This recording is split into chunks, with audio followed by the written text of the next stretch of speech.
नमस्कार, आदाब, सत श्री अकाल, जय भीम, जोहार। मेरा नाम है नवीन कुमार। बिहार विधानसभा के पहले फेज की वोटिंग में अब सिर्फ 5 दिन का समय बचा हुआ है।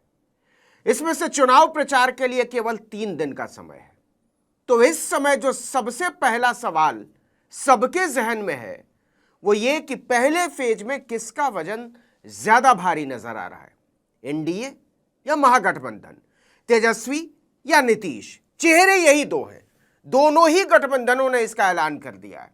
देखिए, बिहार विधानसभा चुनाव में पहले फेज की 121 सीटों पर 6 नवंबर को वोटिंग होनी है। इसमें तिरहुत, शाहाबाद और अंग की कुल 63 सीटों पर वोटिंग होनी है।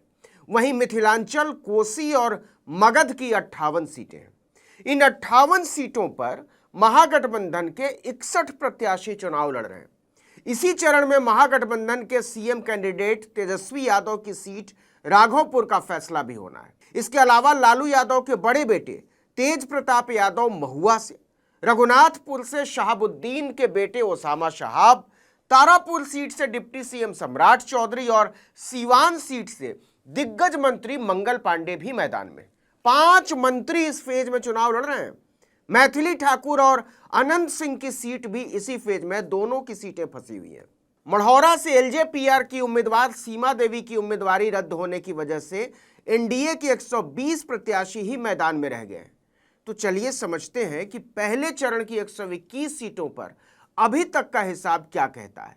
2020 में एनडीए को इसमें से 59 सीटें मिली थी और महागठबंधन को 61, लगभग बराबर। मोकामा में आरजेडी नेता दुलार चंद यादव को गाड़ी चढ़ाकर मारे जाने की दुर्दांत घटना ने अंदर ही अंदर चुनाव को बहुत बदल दिया है। यह लड़ाई अगड़ा बनाम पिछड़ा में बदलती नजर आ रही है।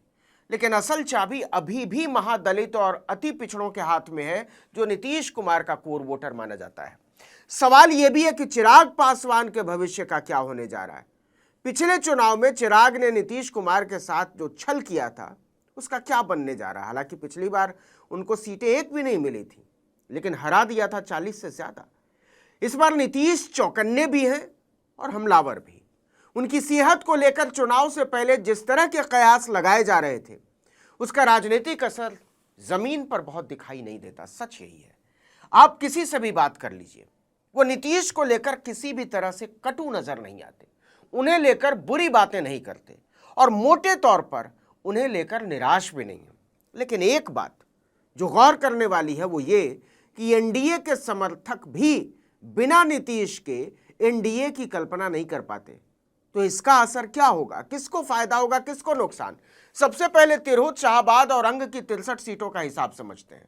2020 के चुनाव में इन 63 सीटों पर सबसे कमाल का प्रदर्शन आरजेडी ने किया था। वो 41 सीटों पर लड़ी थी और 24 सीटें जीत गई थी, जबकि कांग्रेस से 11 सीटों पर लड़ी और 7 सीटें जीत गई थी।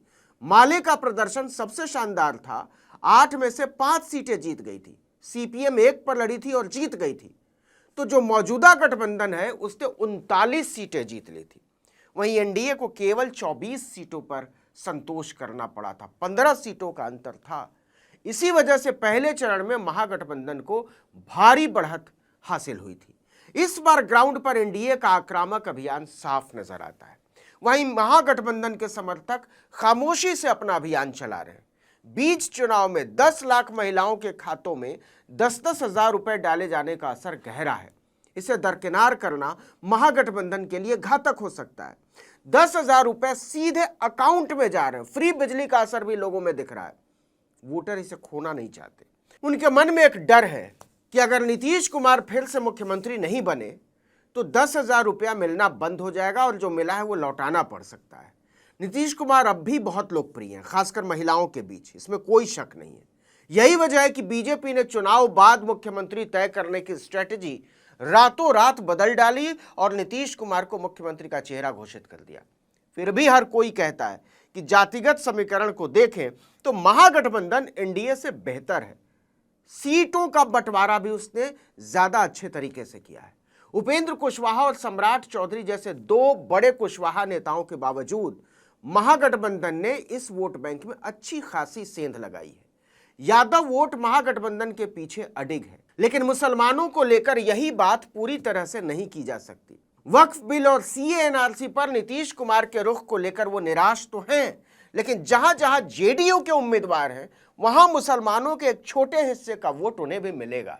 असदुद्दीन ओवैसी की पार्टी को भी कुछ मुसलमान वोट जरूर करेंगे। असल शिफ्टिंग निषाद वोट बैंक में, मल्लाहों के वोट में।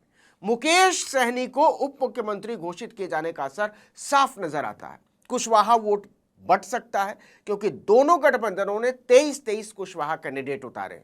वहीं मल्लाह समाज वाली सीटों पर वोट एनडीए से महागठबंधन पर शिफ्ट होता दिख रहा है, लेकिन महागठबंधन का पूरा चुनाव कांग्रेस के परफॉर्मेंस पर निर्भर करेगा। 2020 में उसका स्ट्राइक रेट सबसे खराब रहा था। 8 सीटों पर फ्रेंडली फाइट का भी महागठबंधन को नुकसान उठाना होगा। बावजूद इसके महागठबंधन के घोषणा पत्र ने अपना काम कर दिया है। चौराहों पर उसकी चर्चा हो रही है। जीविका बहनों को हर महीने 30,000 देने, हर परिवार के एक सदस्य को नौकरी और संविदा कर्मचारियों को पक्का किए जाने के वादे का असर झुठलाया नहीं जा सकता। अब आइए नंबर गेम पर, होगा क्या?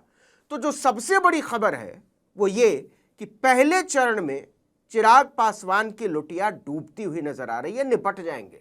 29 में से उसकी 13 सीटें इसी चरण में पड़ रही हैं।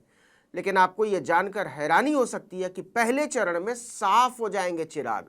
उनकी पार्टी एलजेपी यार मुश्किल से 1 सीट जीतती हुई नजर आ रही है। इसकी वजह है नीतीश कुमार का खेल। नीतीश कुमार का कोर वोट एलजेपी को ट्रांसफर नहीं होने जा रहा है।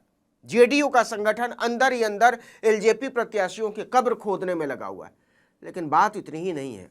असली खेल जो नीतीश ने किया है वो ये कि जहां जहां एलजेपी के कैंडिडेट चुनाव लड़ रहे हैं, कम से कम उन सीटों पर जेडीयू अंदरूनी तौर पर महागठबंधन के पक्ष में काम करता नजर आ रहा है। राजनीति को समझिए। नीतीश यह तय करना चाहते हैं कि पहले नंबर की पार्टी और दूसरे नंबर की पार्टी का ताज जेडीयू और आरजेडी के पास ही रहे, खिसकना नहीं चाहिए। नतीजा पहले चरण में आरजेडी सबसे बड़ी पार्टी बनकर उभरती नजर आ रही है।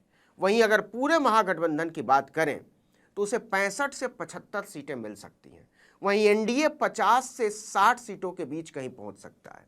इसमें जो कहानी छिपी हुई है वो ये कि दोनों ही गठबंधनों में इतना बड़ा फासला बनता नजर नहीं आ रहा है जिसे क्लीन स्वीप जैसा कुछ कहा जा सके। मतलब ना तो नीतीश कुमार को उखाड़ फेंकने की कोई लहर नजर आ रही और ना ही उन्हें बनाए रखने की कोई खास ललक। अगर महागठबंधन इस स्थिति को अपने पक्ष में मोड़ने में कामयाब हो जाता है तो सत्ता में आने की उसकी कामना पूरी हो सकती है। लेकिन इस चुनाव के बाद अपने आप को प्रासंगिक बनाए रखने की जो सबसे बड़ी चुनौती सामने होगी वो चिराग पासवान के सामने होगी। इस वीडियो में इतना ही, लेकिन अगर आपने आर्टिकल 19 इंडिया को अब तक सब्सक्राइब नहीं किया तो फौरन कर लीजिए। बेल आइकॉन दबाइए, घंटी जैसी आकृति लाइक कीजिए और कमेंट करके बताइए हमारा वीडियो आपको कैसा लगा। हमारा ट्विटर हैंडल है article19_India और मेरा ट्विटर हैंडल है नवीन जर्नलिस्ट। नमस्कार।